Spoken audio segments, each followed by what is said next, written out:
இங்கே பாருங்கள், இன்றைக்கி எங்கள் வீட்டில் மண்டே ஸ்பெஷல் சங்கரா மீன் குழம்பு வைக்க தேவையான பொருள்: வெங்காயம், தக்காளி, பூண்டு, 2 பச்சை மிளகா, கருவேப்பிலை, கொஞ்சம் தேவையான புளி வச்சுருக்கேன்னா.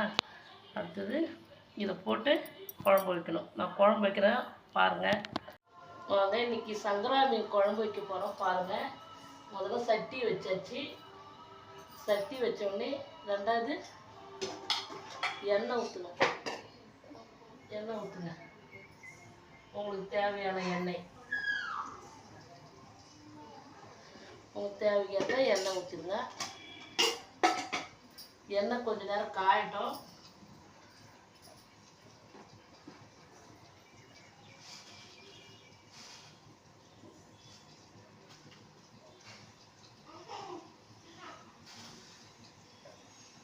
கொஞ்சோண்டு வெந்தயம்,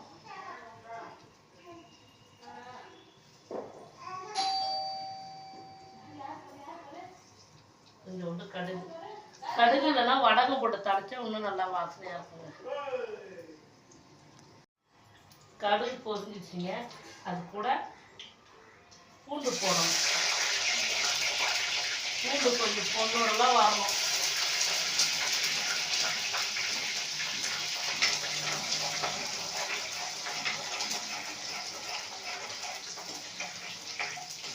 நல்லா பூண்டு கொஞ்சம் செவந்து வரும்போது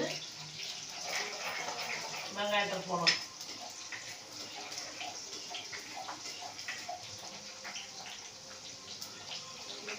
வெங்காயம் மட்டும்தான் போடணும், தக்காளி போடக்கூடாதுங்க. வெங்காயம், பச்சை மிளகாய் 2 பச்சை மிளகாய் இருக்குன்னா அது கொஞ்சம் வாசனை கொஞ்சம் நல்லாயிருக்கும். சங்கரா போடணும்.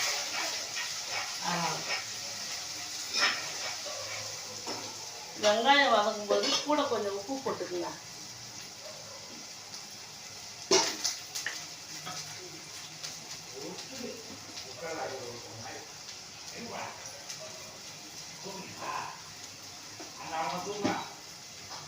உப்பு போட்டு நல்லா வதங்கும்.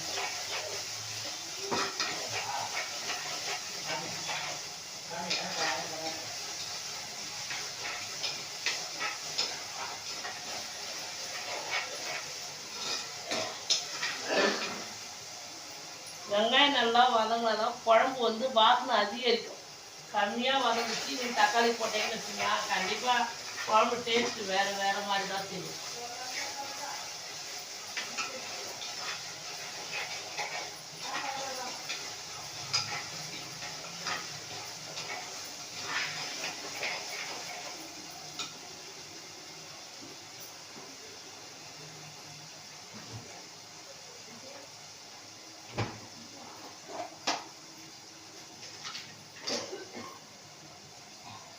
இதில் கருவேப்பிலை கிள்ளி போடுங்க. கிள்ளி போட்டால் தான் வாசனை. அந்த புளி கரைச்சல்லி கருவேப்பிலை போட்டிருக்கோம், அதுவும் இருக்கட்டும், இதுவும் போடுங்க.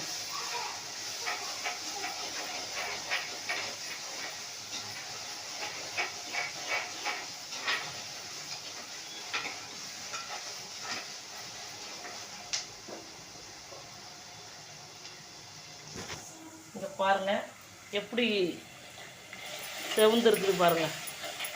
இந்த ஸ்டேஜ் வரணும்.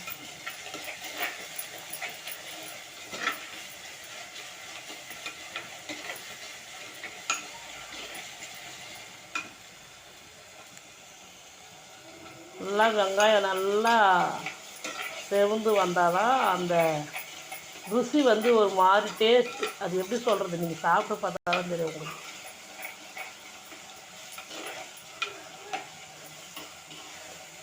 பாருங்கள், இன்னும் கூட நல்லா இது பண்ணணும்.